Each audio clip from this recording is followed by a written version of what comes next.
What's up, guys? It's Sean with Bar Austin. Just talking here with Raul Ochoa, who's a modern day Midas. Fantastic dude, great musician. If there's a musician on 6th Street that every time I see him, he comes up and says hello, it's definitely him. So, What's how up, you been man? doing, man? You been doing all right? Been doing all right. I was about to take a nap, and then Then I woke you up. then I'll do that afterwards. Cool, man. Sorry to interrupt your nap here. It's all good. So, take us back to March 17th. You know, the day the bars closed down. What are you thinking? Did you have a show that day?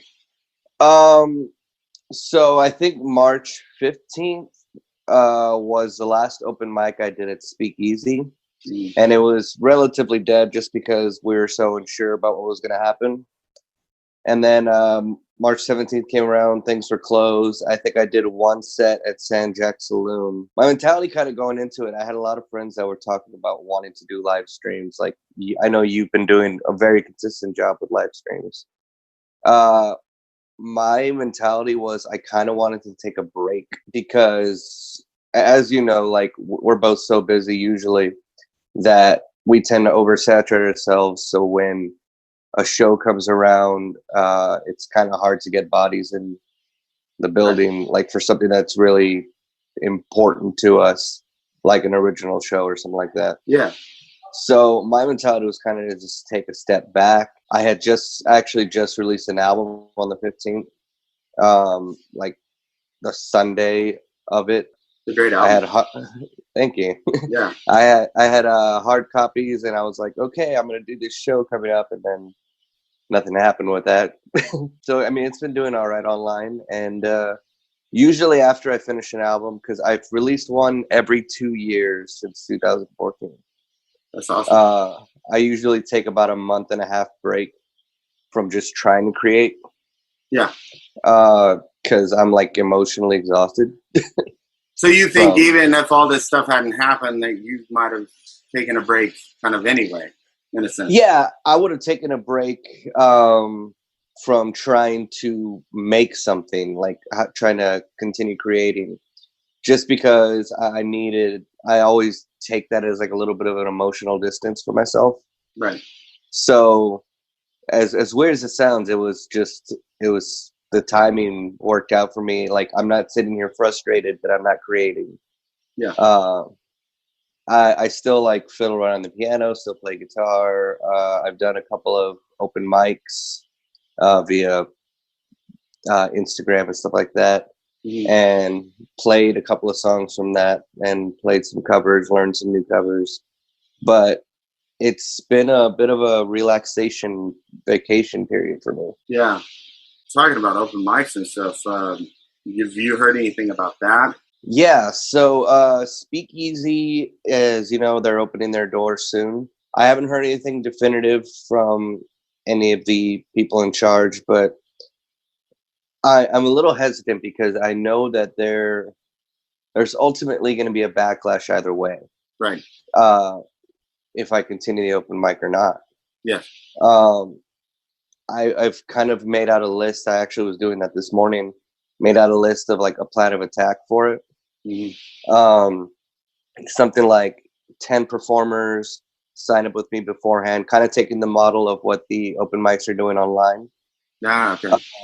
And then doing something along the lines of providing your own microphone, and not like sharing my mic or sharing Speakeasy's mics or anything like that. So like, that's actually a really good idea.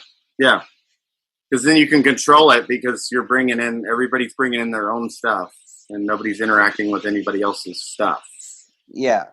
And those are some precautions that I'm going to try to implement, and that I will implement. Like, I'm not going to let anyone on stage if they're going to use my mic. Yeah. Like, I'm not going to compromise my own safety with that. No borrowing guitars or anything like that right now, people. Yeah. The way I've seen this whole process is like people started out very unsure and then stuck in this isolation. And I feel like everyone's they're finding some comfort in this isolation, some comfort in this quarantine. But like I played a show at Uncle Gary's, he took a lot of precautions to ensure the safety. Like he put plexiglass between everyone, and he has a huge space, so there was a lot of social distancing happening. And it felt weird getting back out there after only a month off. I was exhausted. Yeah. After that 3-hour set, whereas normally I do 3 hours. Like, okay, when's the next 3 hours? Yeah. Well, it's like working out. You know, like if you're not doing it 3 hours every single day, like we kind of were. Yeah. It's different. And yeah, like I think I had a little bit of a heat stroke that day. Dude, I was gonna say with the plexiglass, it's only gonna get hotter out there. Like yeah. Let's take the virus out of the equation for a second. It's gonna get friggin' hot inside there, man. Yeah. I mean, I was contained. But yeah, like it's weird, like flexing those muscles again. Sure. And I think that people are being, as they should be, extremely cautious, because not out of the woods by any means. I think there's going to be a little bit of backlash if the open mic continues, just because there are going to be people who think it's too soon. Or lack the context of how you're, you know, like the plan you lined out earlier, which I'm sure may change beforehand, but, you know, like... Yeah, I'm going to try to take every single thing into account. I was talking with some people earlier, like, trying to get a feel for it. Some people still aren't comfortable with going out, sure, which is perfectly fine, and they're right. Like, that's extremely valid. But I'm going to try to, like, make a checklist. I know I'm not going to check everything off the list, but if I could put everyone in a bubble suit and then put the mic inside the bubble suit. Those things, they have a Guitar Center, you know, for recording, where they have the shield for the mics. One of those to my shows, and put that in front of me. Yeah. Like, they have those screens for like $15, but it's like the pop filters. Yeah. I don't know if those are disposable or if they can be cleaned. Probably not. But the speakeasy, we can also open the windows. There'll be proper ventilation. It's not an enclosed space. Right. So I mean, that's my hope. I do know ultimately there's going to be naysayers. Yeah. And so hopefully, like, my heart can handle that. Right. Well, I mean, you know, regardless of what you do, whether you're staying home or you're going out or whatever you're doing, there's going to be somebody that's going to say something about it. And, you know, really what I want to make this episode about is like just us, you know, all the artists and restaurant and bar community, like, we're all in this together. You know what I mean? And regardless of whatever your choice is, like, how can we support everyone? Because that's what we need, you know? Yeah. There needs to be I think, like self accountability. Like, people need to take account for themselves, in the sense of, I played a venue that people are kind of bashing online lately for a picture that surfaced where it didn't look like anyone was socially distancing. I've heard something about that. Yeah. Yeah. And when I was playing there, granted, it wasn't nearly as packed as that picture was. There was clusters of people who obviously had been quarantined together, like families and stuff like that. I think that awareness and that respect for people's space, as far as the guidelines we've been given, sure, is going to be essential. And it feels a little bit like some people are just ignoring it. Right. Or like that's blasé, and they're just thrown into the wind, like, oh, it's over now. That was a cool vacation. Like, it's not. Well, it comes back to having empathy for others, even if you think it's over. Like, have empathy for the people that don't, you know, like, and vice versa. You know, like, just it's a respect thing. Like, if there's performers that don't feel comfortable coming out to play, I absolutely 100% respect that. There are performers that are like, yes, we want to get the band back together. We want to go continue performing. Those that are doing that, I think they need to have accountability for themselves and take all the precautions necessary. Not necessarily to not infect themselves, but like, what if they're a carrier and they have no signs? Exactly. Or like they didn't get sick at all. And that's the scariest part for me about this whole thing. You just don't. You just so much of this we just don't know, and we don't know that much more than we knew when the bars closed. Yeah. You know. I mean, I will go and I will air high five a friend. Yeah. If I can, and I'll wear my mask in public. Yeah. Like just precaution, because I have a compromised immune system with my liver. The rest of my immune system is pretty strong, but like with that being a factor, I certainly am taking precautions for myself. Sure. And there are people that are even more susceptible than me. So I think just that accountability is the thing that we can do to support each other. If someone's not comfortable giving you a hug, like right after they get off stage, first of all, that should be a given anyway. Dude, I don't understand why anybody would want to do that anyway. I mean, like most of the artists, those lights are bright up there, man. Like we're sweating. You know, good luck if you want to try to hug me. And that's not talking about during this. It's talking about before this too. You know. Yeah, before this, like I'm a very social person, but I'd get off stage and someone would immediately want to talk to me, and I would always feel rude because I'm like, just give me 30 seconds of quiet to myself. Yeah. And then I will talk to you. Like, just give me a second. You got to transition from that stage thing to like being back, you know, in it. Yeah. So like, if we can all have that momentary pause of like, just decompress before going into a situation. Yep. I think that could be very helpful. Just like, oh, there's my friend I haven't seen in a while. I want to go hug them. Wait. 30 seconds. Think about it. Yep. Think about boundaries and stuff like that. I think that's just a good social cue anyway, but for sure. Yeah. Cause there's some people that come and hug me. I'm like, oh my God. Okay. All right. Sure. You're like, I've been sweating a lot, but okay. Yeah. And, but yeah, that kind of takes me to like one of the things I was going to kind of talk about, like just, if you could see anything happen next with the scene, like what would you want to have happen? Because like this is, I feel like an opportunity for us to kind of, you know, reset the way that things are kind of going in the scene, not just because of the virus, but because of the time that, you know, we've had off, you know, like what do you think you'd like to see go differently now? Well, I read something recently that, Red River was being offered to be like purchased, and like having that entire section of the district be strictly original music. As much as I love our cover shows, they're fun. You know, we get out, we entertain people. It's a lot of fun. Like I said earlier, I made a bit of a shift to TikTok because I've been bored, and that's the content I've been creating, so I'm a little ashamed of it, but not really. No, the awareness is there on TikTok. You can't hate on TikTok. The platform has grown so much in just the short amount of time that I've been on it, and I'm seeing all these artists emerging out of there. There was a girl that came by my open mic like a month before the shutdown, and she just got picked up. Like, she's doing a thing with the Plain White Tees for a twist on a song with Hey There Delilah. Wow. Like, she went viral overnight, basically. Yeah. And a lot of artists are gaining traction with their original compositions. I'm seeing more and more people with their original compositions on that platform. So I'd kind of like to see the shift to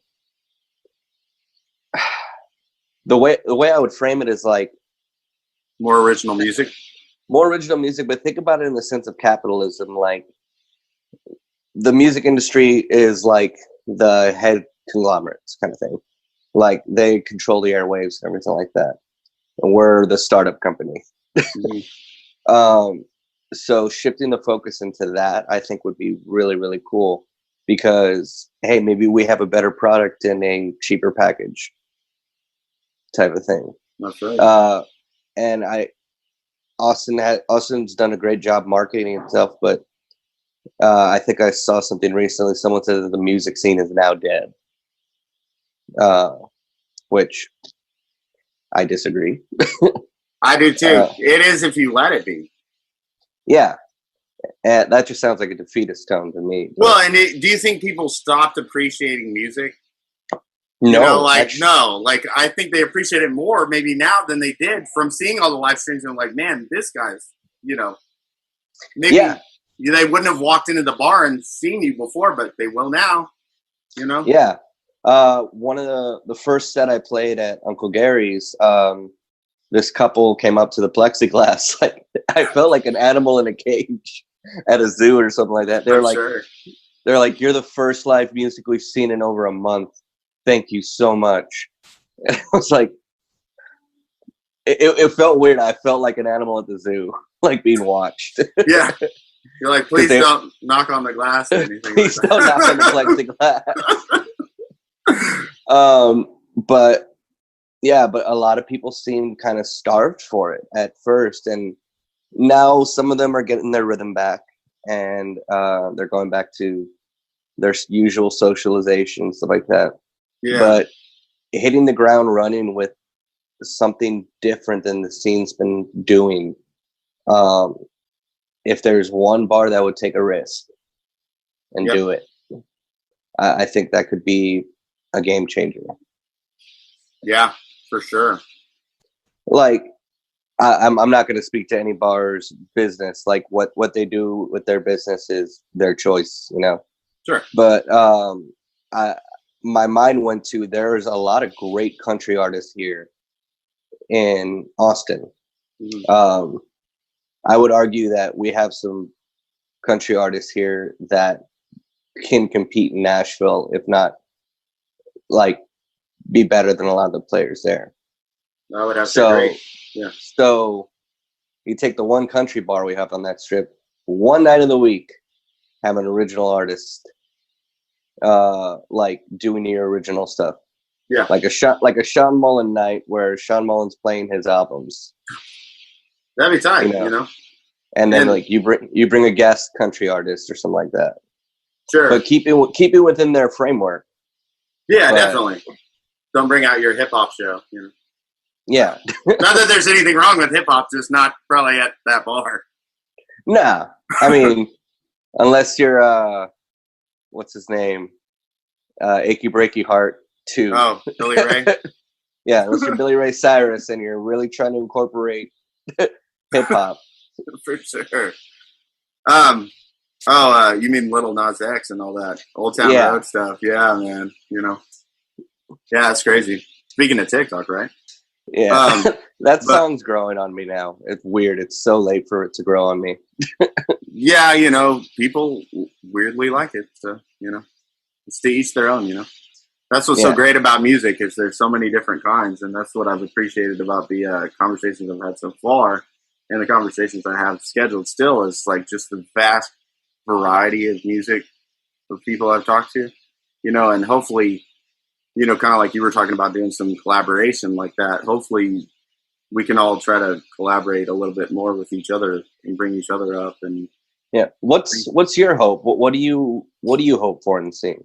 Man, I just, do you want things to go back to the way they were, where Sean Mullen was playing 3 triples in a day?